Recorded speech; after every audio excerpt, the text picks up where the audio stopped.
Do you want to grow your business on YouTube?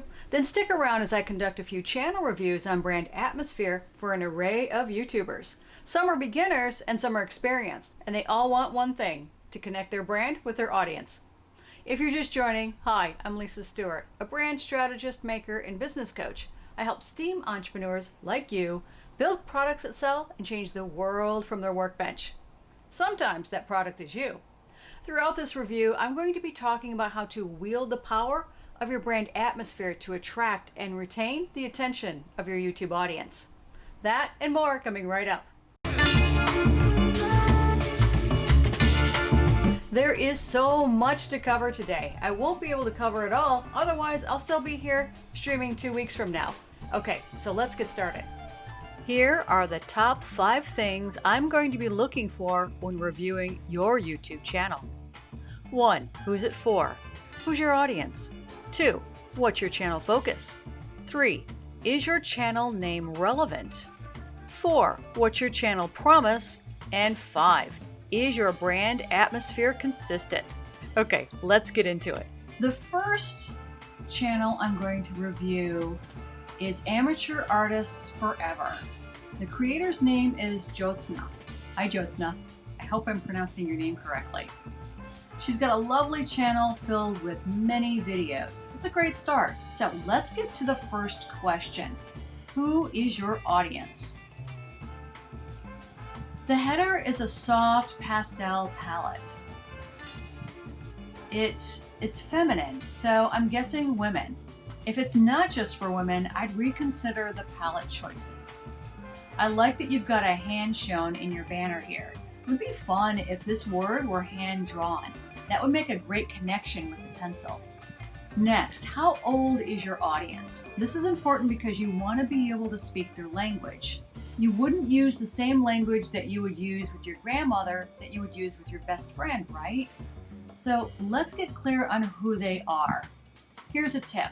If you're not exactly what age range you should be talking to, and you're not real sure who your age range is, then start with your age and then add 10 years younger and 10 years older. So you get a nice 20-year span. So let's say you're 25.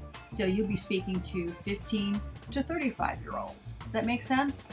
Later on, as you start getting into your analytics, as you create more videos, you'll be able to see who's coming to your channel and what age they are. So this is a really good start for you.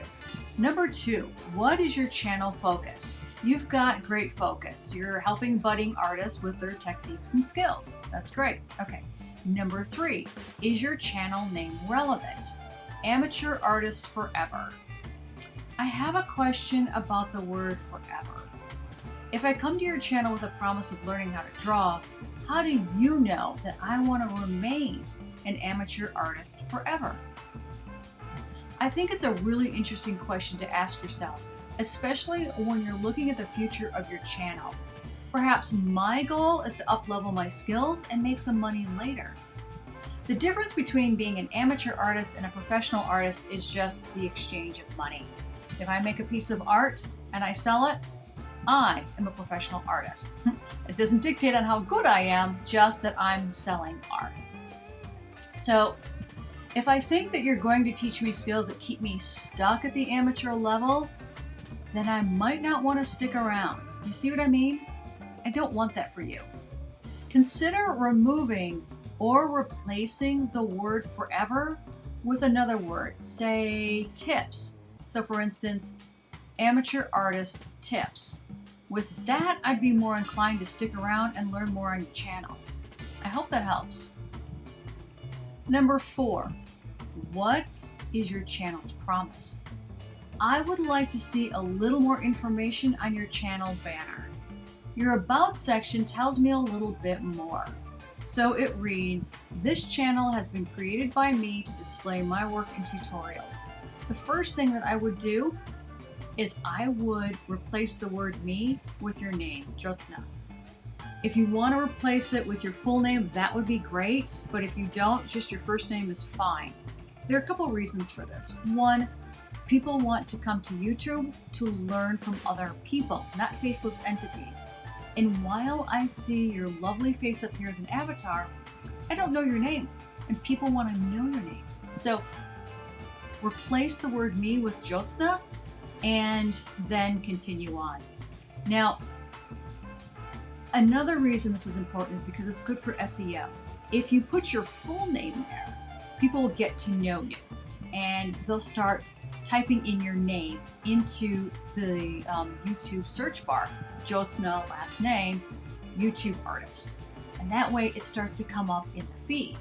And if you're worried about stalkers or anything like that, what you could do is you could add a barrier between you and your raving fans with a PO box, right? To help create boundaries so that people aren't hanging outside your house or any other nefarious acts. But that's what I would do.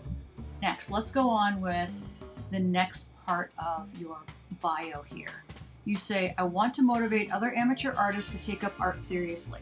I want to provide them with resources needed to improve their art, clarify their queries, learn new techniques, a place to bounce ideas, or simply watch videos and tutorials and get inspired. Okay, that was a mouthful. I would simplify that. I would simply say, you're here to provide resources, techniques, and inspiration for amateur artists. Because otherwise, if I read all of this, I'm going to get tired and I'm just going to stop reading. You don't want that. You want people to be motivated and inspired to go back to your videos and watch them. That can also be your promise. You can add an abbreviated version of that on your YouTube banner. That way people know exactly what they're going to get when they come to your channel. I would tighten that part up. I would replace the word me with your name. And then later on, if when you get a chance, I would add more to your bio. You've got quite a bit in there to add. So I would add your social media channels in there and other juicy information about who you are and what you do. And I like up here in your banner how you've utilized that and you've got links to your Facebook page and your Instagram. So that's spot on. So let's go to your videos. Let's talk about the final question. Is your brand atmosphere consistent? What does brand atmosphere look like on a YouTube channel? Well, when I plan visual aesthetics for my clients, I use a brand style board. It contains a bit more information than a mood board does that interior designers would use.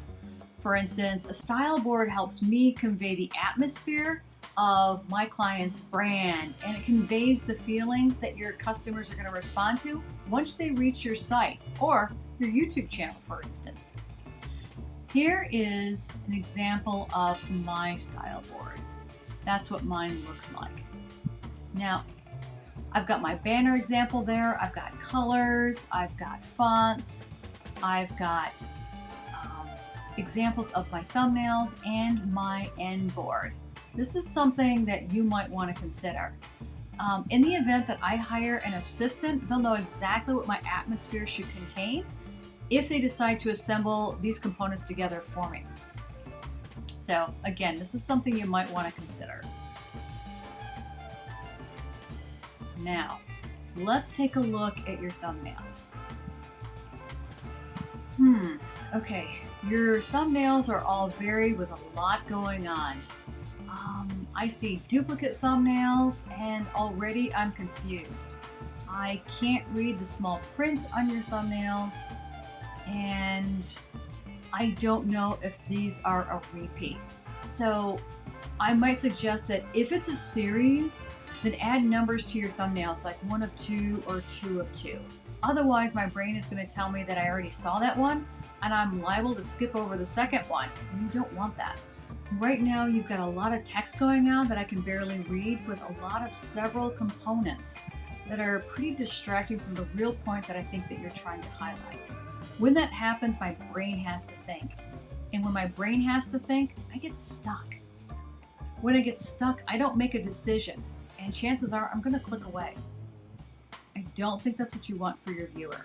So consider tightening your composition. You're going to want to tighten your composition, and that means removing some elements from your thumbnail. They're extraneous and distracting. So What I'd like to see here are two things. I'd like to see a hero shot and text that supports your title. So think two columns or two sections, like right and left. The hero can be you or the final result of the painting technique. Think aspirational. For the watercolor painting of Flamingo time lapse, the paint spots along the edges and corners are lovely, but you'll want to remove them. What's happening is that they're competing with the hero. Enlarge the hero in this image, the flamingo. Once you see the texture in the flamingo, then you'll realize it's a painting, and that's the story that you want to tell in your thumbnail. Same things with artists, with artworks by young artists. I like that you're showing your face, but if you're not the one creating art, feature their artwork. So remove the little cartoon of the child, your face, and all the extraneous hearts and the color spots, and feature the work of the artist with text that complements that. And the rest of the videos also feature your lovely face. Let's take a look at this particular thumbnail here, Easy Bird Painting. Now, we've got your face, the product, which is the bird painting, and the complementary text up here. You also have extraneous elements like the color spots. What I would do is I would enlarge that bird. That's the hero of your thumbnail. And I would enlarge him at least 50%, if not a little larger. Not sure that you can keep your face in there. They'll see your face in the video, and I know that there's conversation in the YouTube community about whether or not you should put your face on there. I think that because you're going to be showing your face in the video and doing demonstrations, they'll be able to see that. But I think your biggest concern is being aspirational and showing me what I'm going to get out of this video. So I want to know that I'm going to be able to achieve the same level of skill that you're demonstrating. I want to see that bird front and center. And then include the complementary text. Now again, I can't see that tiny text up there, so either enlarge that or remove that altogether. Follow suit with the rest of your videos. Same suggestions. Let's talk title. Your title should promise what your viewer is going to achieve. Many folks come to YouTube to learn something. It's called How To as a nickname. In your title, I'd recommend that it starts with how to paint. For instance, how to paint a watercolor flamingo. It's also important for your SEO. This is how your viewers are going to find you. They're looking how to paint in watercolor. Also, don't use hashtags in your title. Hashtags are only used in your dashboard as you're uploading your video. You can change your hashtags at any time, but they don't belong in your title. Your viewers don't search hashtags. They search in phrases. Think about how you search. What was the last thing that you were desperate to learn? What kinds of phrases or fragments of sentences did you use to get the result that you wanted? Recently, I was looking to figure out how to get my webcam from being so blurry. So I typed, "Why is my Logitech C920 so blurry?" And there I found a number of different results that came up to help me narrow down my search, because when people search, they want to get to the answer right away. They don't want to hunt and peck. And I realized that this is probably a leisure channel, but even in leisure time, we don't have a whole lot of time to search. So try to make it easy on your viewers and use the fragments that they would use when they're searching. For your viewers, they might be wondering how to use watercolors. So for instance, how to paint watercolor birds. Then add text on your thumbnail that doesn't necessarily duplicates it, but complements it. Say, paint a bird in 10 minutes or 10-minute time lapse. Keep the words minimal on that thumbnail so I can read it. Another thing that I would recommend is look to industry leaders for inspiration. Because you're in fine art, I went to an industry leader like Crayola. They're a big company, right? They're a very large corporation. So you can use their thumbnails as inspiration.